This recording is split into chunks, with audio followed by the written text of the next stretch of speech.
जब किसी माँ बाप से बच्चे नफरत करने लगें तो आप समझ लीजिए कि कोई घटना आपके साथ भी हो सकती है। ऐसी ही एक कहानी मैं आपको बताने जा रहा हूँ जिसमें माँ बाप से परेशान होकर एक बेटे ने अपने माँ बाप और दादी के साथ ऐसा किया जिसे सुनकर आप सन्न रह जाएंगे। मैं आपको बताने जा रहा हूँ छत्तीसगढ़ की एक कहानी है।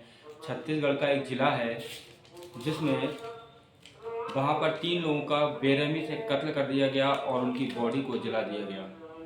जब माँ बाप से नाराज़गी बच्चों को पैदा होने लगे और माँ बाप की टोकने पर बच्चे बुरा मानने लगे और उन्हें अच्छा ना लगे, तो समझ लीजिए कि आपके बच्चे आपसे खुश नहीं हैं। और कैसे खुश होंगे उसके लिए आपको क्या करना चाहिए, क्या नहीं करना चाहिए, ऐसी ही एक घटना मैं आपको बताने जा रहा हूँ। मैं हूँ आपका दोस्त रविंद्र गंगवार।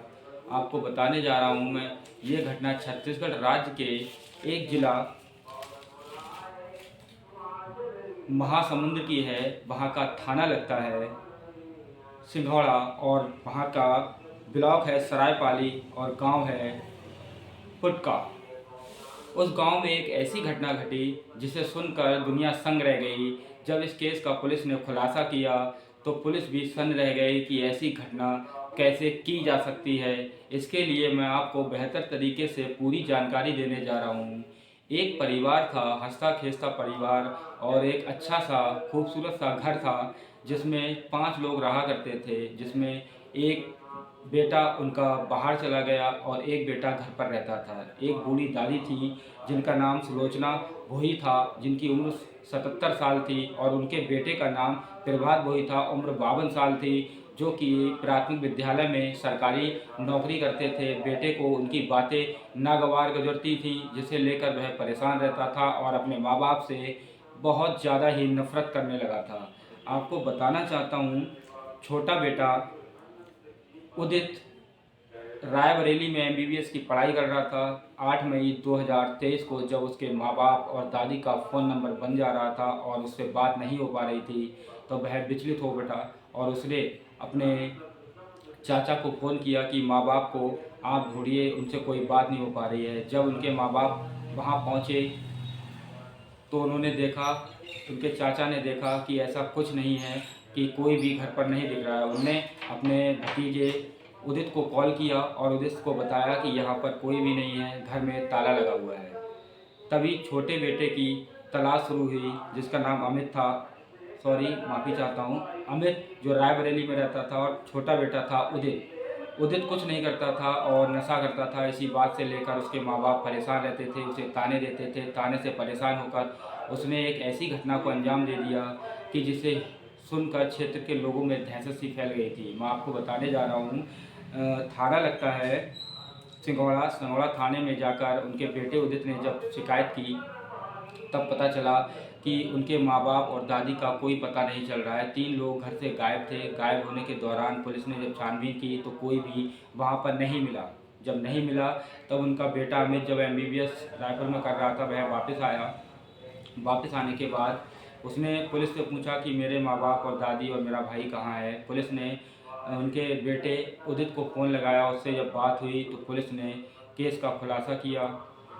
खुलासा करते हुए जब पुलिस ने उनके बेटे अमित को बताया कि आपके भाई ने ही आपके तीनों लोगों के परिवार के लोगों की हत्या की है और सबको जला दिया है, और जितने भी साक्ष्य है उन्हें छुपाने की कोशिश की है। क्षेत्र के लोगों ने भी बताया कि कुछ दिन पहले यहाँ पर धुआं निकल रहा था। कैसे निकल रहा था ये बात बताने में उन्हें लग रहा था कि दूर घर है, इसीलिए जानकारी नहीं मिल पा रही है। मैं आपको बताना चाहता हूँ ये घटना कैसे हुई। जब उदित घर पर था, उसकी अपने माँ बाप से झगड़ा हो गया। झगड़ा होने के दौरान वह खाना खाए बगैर सो गया और उसके माँ बाप भी सो गए और उसकी दादी भी सो गई। 4 लोग घर में रहते थे। जब वह रात में उठा, जब उठा उसने अपने माँ बाप और दादी को सोते हुए देखा तो उसे बहुत गुस्सा आया। हॉकी की स्टिक रखी थी जिससे उसने अपने पिता प्रभात के सिर पर वार किया और उनकी वहीं मृत्यु हो गई। माँ के चीखने पर उसने उसी हॉकी से माँ की भी हत्या कर दी। तब दादी ने देखा कि इन दोनों की हत्या कर दी है तो वह चीखने लगी। तो उसने अपनी दादी, जिनका नाम सुलोचना था, जिनकी उम्र 77 साल थी, उनको भी नहीं छोड़ा और उनको भी हॉकी स्टिक मारकर घायल कर दिया और तीनों को बाथरूम में बंद कर दिया। बंद इसलिए कर दिया क्योंकि वहाँ पर खून उनके सर में से बह रहा था, ताकि लोगों को पता न चल पाए कि यहाँ क्या हुआ है। नाली में खून निकल जाएगा, घर में खून के छींटे नहीं मिलेंगे। मौका देखते ही उनके खेत में खेती होती थी, जिसमें सब्जी वगैरह वो बोते थे और पैदा करते थे। वहीं पर ले जाकर उसने जंगल से लकड़ियाँ लाकर उन्हें जला दिया। उनकी हड्डियाँ भी जलकर राख हो गई, लेकिन कुछ अंश उनके बाकी रह गए थे। ये कैसे पता चले, ये मैं आपको बताने जा रहा हूँ। उनका बेटा अमित जब रायबरेली से आया तो उसने घर का ताला खोलने की कोशिश की। जब ताला नहीं खुला तब वह पीछे कूद कर घर में गया, जहाँ पर सब्जी वगैरह की जाती थी। पीछे से जाके उसने देखा कि वहाँ हड्डियाँ पड़ी हैं। उसके बाद वह सिंघोड़ा थाना गया। थाना जाने के बाद पुलिस को उसने बुलाया, और पुलिस को बुलाने के बाद पुलिस ने जब जांच पड़ताल की तो उसके छोटे भाई को ट्रैक किया। उदित पुलिस को मिला। पुलिस ने जब उदित से अनाप शनाप सवाल बदल बदल कर जब पूछे तो वह घबरा गया और उसने सारी सच्चाई बता दी।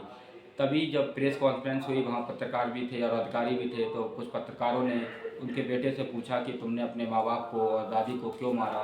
तब उसने एक जवाब दिया कि इन्हें मारकर मुझे खुशी मिली है, क्योंकि मैं इनसे काफ़ी परेशान रहता था। मैं अपनी मर्ज़ी से ना घर से बाहर जा सकता था, ना घर में रह सकता था, ना टीवी देख सकता था, ना फिल्म देखने जा सकता था, ना कहीं घूमने जा सकता था। इन सब चीज़ों के टोकने से मैं परेशान था, क्योंकि उसके माँ बाप उसे इसलिए टोकते थे क्योंकि वो पढ़ता लिखता नहीं था और पढ़ने में बेकार था। एक भाई एमबीबीएस कर रहा था, जिसके तानों से परेशान आकर उसने हत्या कर दी। मैं हूं आपका दोस्त रविंद्र गंगवार, आपके साथ हर रात 8 बजे एक नई सच्ची घटना के साथ आपको अवगत कराता रहूँगा। अगर आपने मेरा चैनल सब्सक्राइब नहीं किया है तो आप मेरा चैनल सब्सक्राइब ज़रूर करें। जय हिंद, जय भारत।